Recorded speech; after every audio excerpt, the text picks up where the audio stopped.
At about 2:10 a.m. on Saturday the 9th of September 2017, a friendly evening of Balkan Narodna Muzika and food, as well as a good amount of alcohol, was winding up at the Korzo Grill House in Caroline Springs. Many of the 50 attendees were invited friends or family of the organisers, who included 32-year-old Deni Dimovski. Earlier in the night, a large group of acquaintances of people who were already at the party arrived at the restaurant. Basically, you'd call them gatecrashers, but for the most part, they seemed okay, so no one said anything. This group had been there for around 2 hours or more when a fight broke out among several males in the dining room. It seems like the violence erupted over some spilled drinks and a broken glass.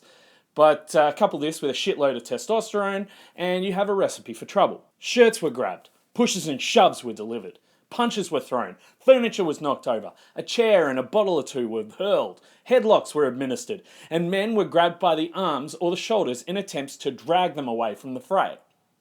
The event finished up and everyone went home, except for a few of the gatecrashers. Their feelings were hurt. They needed to exact some justice.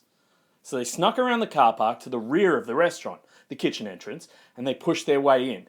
Deni Dimovski was punched in the face and pushed into the kitchen, and then a knife came out. The testosterone-fueled violence quickly turned to murder. Let's take a stab at this.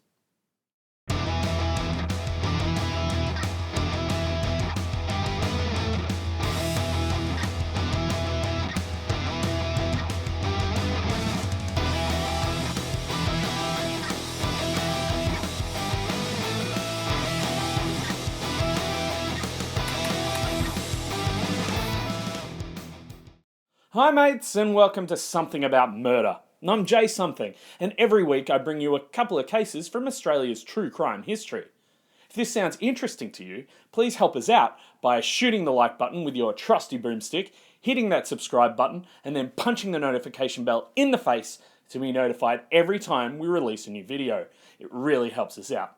And all of our episodes are released at the same time in podcast format on Spotify, Apple Podcasts, or wherever you get your true crime podcast fix. Also, we now have Something About Murder merchandise, designed by myself as well as Australian artist Redneck Kung Fu. It's just a few things here and there, just some t-shirt designs at the moment, but I'll put the link in the description. Look, it's an old story. A bunch of blokes get together and they have too much to drink and something dumb happens to hurt their pride, and not to be seen as weak in front of their mates or some pretty girls, it all spills over into a stupid fight, and before long, everyone's involved and the night's ruined. Sometimes though, it goes way too fucking far. Deni Dimovski was born in the former Yugoslavia in 1985. The only son to his unnamed father and his mother Snezana Dimovska. He also had a sister. In contrast to the other Yugoslav republics, whose efforts to secede from Yugoslavia provoked campaigns of nationalist violence and ethnic cleansing in the early 1990s, the Republic of Macedonia was peacefully established as a sovereign and independent state by a vote of its citizens, including Deni's parents. After Croatia and Slovenia seceded from Yugoslavia, fear of Serbian dominance prompted Macedonia to declare its independence in 1991.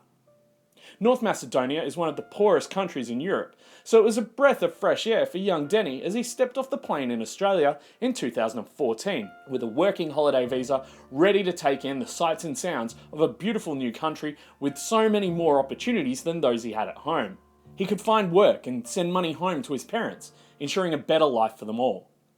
He soon entrenched himself in Melbourne's tight-knit Balkan community and making many friends from Macedonia who had also moved to Melbourne. He had a bunch of good friends, as well as members of his extended family. Of course, Macedonians have massive families, and they enjoyed having a few drinks together, whether out at a club or at home in the backyard with good food, and he also enjoyed fishing. By mid-2017, Deni had settled in at Burnside Heights in the northwest of Melbourne near a place called Melton. You've probably heard of that. Miloš Novaković was born in Petrovac, Bosnia. His family were Serbians living in Bosnia. Civil war broke out in 1990, and Miloš's father was a soldier in the fighting and was shot in the head and killed on Orthodox Christmas in 1995. Miloš was only 6 years old. Primary school was like an army base. They lived close to the war zone. Soldiers would surround the school armed with machine guns, and when the children played, they'd find ammunition and bomb shells. Armoured trucks were regularly driving around their area, and there were regular shootings and bombings, mainly at night time, which would light up the sky. And so his mother made the decision to move the family to Belgrade for safety reasons. Milos would be woken at night by sounds of heavy gunfire, would hide under the bed. And while he eventually got used to it, others did not. A neighbour, for example, committed suicide. The Novakovic family escaped their village by travelling by tractor to a refugee camp.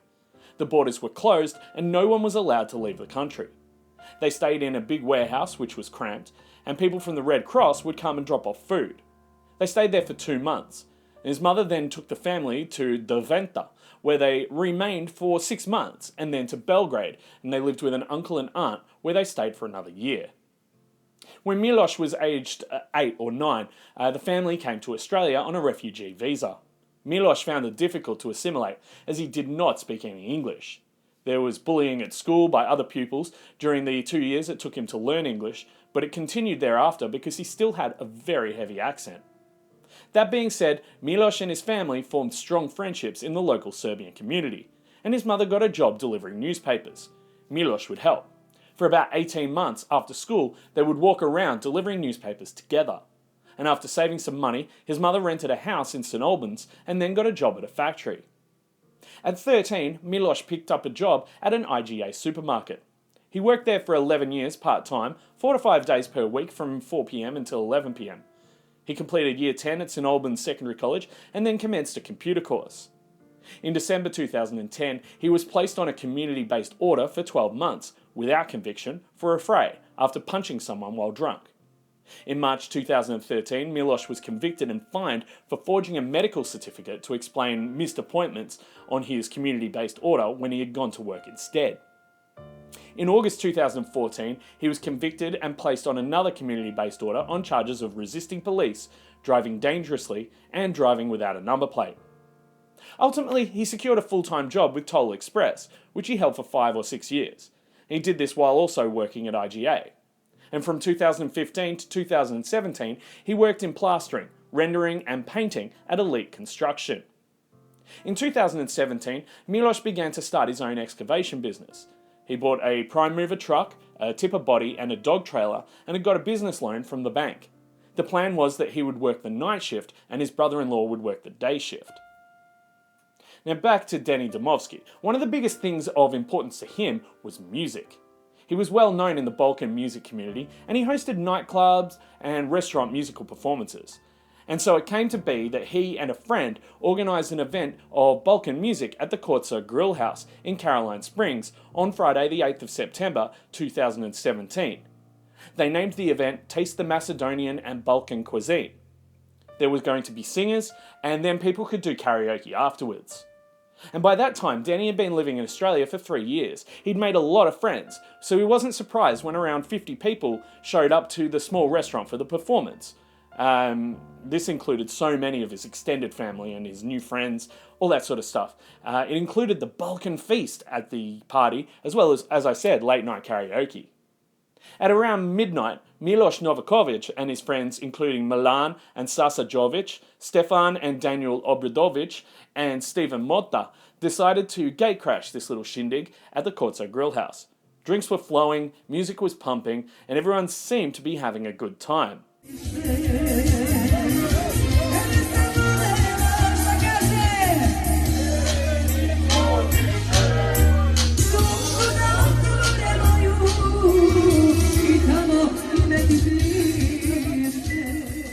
Shortly before 2 a.m, the event began to wind up. The lights were turned on and staff started clearing the tables. At this time, there were around 30 people still inside the dining area. This group had been there for around 2 hours or more when a fight broke out among several males in the dining room. This is how it began. Stefan Obradovic tipped 2 half-full bottles of beer onto a dining room table. A few minutes later, Daniel Obradovic picked up a glass and threw it at the back wall of the dining room, where it smashed. There's no apparent reason for either of these actions to have happened, apart from maybe being pissed off that the night was ending. Deni Dimovski then walked over to the group and asked why Stefan and Daniel did that. They responded, Why not? Deni wasn't threatening, but a conversation ensued, and Deni continued to stand in amongst the sat group. Stefan then approached him from behind, and they had a brief conversation. During this conversation, Daniel moved quickly through bystanders towards Deni and shoved him in the chest, and Deni stumbled. Okay, this is where it all begins. A number of Deni's friends came over to intervene, at which point an all-in brawl began. Stefan ran towards Deni's friend Perce and punched him. Shirts were grabbed, pushes and shoves were delivered, punches were thrown, furniture was knocked over, a chair and a bottle or two were hurled, headlocks were administered, and men were grabbed by the arms or the shoulders in attempts to drag them away from the fray. Some people fell over in the mayhem. Milan Jovic threw a chair. Others were interested bystanders, craning their necks for a better view. Some were frightened, others not. Women and children were ushered away from this ugly scene, or at least warned to stand back. At one point, Milos, Milan, and Steven were fighting Deni. Milos and Milan each threw multiple punches at him, and Milan kicked him a few times. It was, in effect, 3-on-1 for a moment or two. Sasa Jovic picked up a bottle prior to the start of the brawl when it seemed apparent that things might get out of hand. He was not physically involved in any violence until towards the end of the fight, when Deni Dimovski and a friend appeared to be getting the better of Milos. At that point, Sasa came in behind Deni and took a step or two towards him, just as Deni was attempting to throw another punch at Milos. Sasa then swung the bottle at Deni's head, although he completely missed. In fact, his wrist hit Deni's head and the bottle just flew out of his hand. Milan pulled his brother Sasha away, and he did not resist. Instead, he headed outside, and on his way out, he picked up another bottle from a table, just in case things might get out of hand again while he was outside. And look, I'm not saying that Deni Dimovski was an innocent party in this. In fact, it seems like he might have even been part of instigating the fight with Milos. He'd taken cocaine and he'd been drinking, and you know how these guys get. After the fighting in the dining room, almost all of the fighting patrons were ejected or left the grill of their own accord. The resulting large group of mostly young men milled around outside the front of the restaurant. It wasn't over though. A bit of pushing and shoving, showing off, can't look weak. Milos Novakovic then kicked the front door of the restaurant, causing damage to a glass panel. And then he yelled multiple times, "I'm gonna kill him!" Milan Jovic also kicked at the door and the windows and yelled similar things. From among those out the front of at least 9 men, including Milos, Sasa, Milan, Steven, Stefan, and Daniel, they moved around to the car park area at the rear of the restaurant.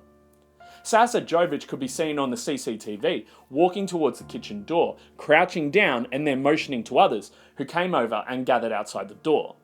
Shortly afterwards, a woman came to the door from inside the kitchen, and she made her way outside and past the men to the car park. Deni Dimovski was also just inside the same kitchen door. At that time, he was coming from the kitchen and he'd helped the lady up after she slipped on the wet and greasy kitchen floor, but was also prepped for round 2 with Milos Novakovic. One of his friends had slapped him in the face, appealing for him to come to his senses. "You're not like this, Deni," but Deni wasn't willing to let it go. And so the first of the 7 men to enter the kitchen from the outside was Milos, and as he did so, he grabbed Deni and punched him in the face. Milan and Sasha followed Milos inside in quick succession, and so did Steven, Stefan, and Daniel. Once inside the kitchen, Milos immediately forced Deni backwards, and somehow he ended up on the floor on his back against a stainless steel bench. Milos just stood over him and began to punch and kick him more. Milos quickly reached over to his right to the top of the bench with his right hand, and he grabbed a large kitchen knife by its handle from a container. He then used the knife to stab Deni Dimovski twice, once to the chest and once to the upper left arm, in the course of the continuing assault. The stabbing to the chest penetrated to a depth of about 11.5 centimeters, piercing Deni's heart and into his liver. Whilst this was happening, 3 of Deni's friends heard a commotion and came into the kitchen. All 3 ended up positioned on the opposite side of the bench, facing Milos. While the mayhem continued, they were powerless to do anything. They were trying to stop him, but he kept punching, and after he'd finished stabbing, he kept kicking and everything. And within moments, Milos and his friends fled. They'd done their so-called duty. They'd done the damage. And they went out through the rear door and back into the car park, and Milos could be seen discarding the knife, which was later found between 2 parked cars. Sasha Jovic also discarded a knife that he'd picked up and brandished when inside the kitchen, although he never used it. That knife was also found in the car park later. Deni's friends called 000, and the operator instructed them how to apply pressure to Deni's stab wounds. Paramedics arrived within 5 minutes or so and also tried to help the 32-year-old. But a short time later, as a result of the massive stab wound to his chest, Deni Dimovski died. It was meant to be a night of singing, dancing and laughing for the Macedonian community. But the entertainment turned ugly and one of the guests paid the price. Deni Dimovski was stabbed multiple times in the middle of the Korzo Grill House in Caroline Springs after being confronted by some unwelcome guests. There was a function on at the grill house and another group have arrived and a dispute has broken out which has resulted in a brawl. Paramedics tried to revive Mr Dimovski, but he died at the scene in front of shocked onlookers. Police are unsure why the uninvited group arrived at the private function. Detectives say they forced their way into the restaurant to confront the 30 or so guests. There's been some damage to items within the club and to the door, etc. at the outside, which we understand has occurred during that brawl. Homicide detectives say the knife used in the stabbing was from the restaurant. Forensic investigators later found it abandoned at the scene, but police are still looking for the attackers. At the moment, we're appealing for anyone who was present at the grill house to come forward, or anyone who was in the area that may have seen what occurred. Investigators also analysed the back entrance to the restaurant and the nearby car park. They seized a number of items from that area, but detectives haven't yet revealed exactly how that evidence is related to the case. Mr Dimovski was from Macedonia and had recently moved to Melbourne. Police haven't been able to release a description of his attacker, but are reviewing CCTV of the unwelcome group. They originally left on foot, but there were a number of cars that were with that group. The next day, as reports of Deni's death began to hit the media, Milos used his sister's mobile phone to make a number of Google searches. These topics included video surveillance of the Korzo Grill, prison time for stabbing, stabbing in self-defense, fingerprints on a knife, transferring money and transferring ownership of his house into his mother's name, are you allowed to leave the country if you're a suspect, last-minute flights, and the weather in certain overseas destinations. So, about 1 p.m. on Sunday, the 10th of September, Milos Novakovic suddenly announced to his mother and his sister that he was going overseas on a holiday to Serbia.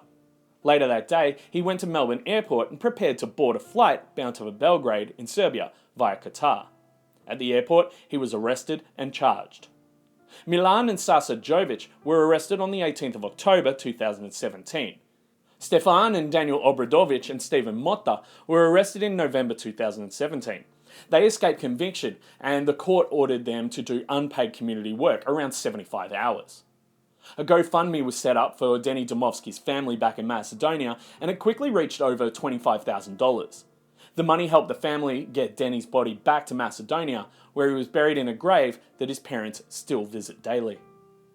Milos Novakovic, Milan and Sasa Jovic were all three initially charged with murder, but a jury cleared Milan and Sasha of the charge and instead convicted them of affray and aggravated burglary. Milan Jovic was jailed for 18 months with a minimum of 9 months, while Sasa Jovic was jailed for 16 months with a minimum of 8 months. This meant that, after nearly 2 years served on remand, they were released on the day of sentencing. Deni's mother, Snezana Dimovska, who flew from Macedonia to hear the case, broke down in tears outside court. Deni's aunt Mary Dimchevska said the family had been denied justice, saying that Milan and Sasa get to go home to bed and Deni will never come out of the hole again.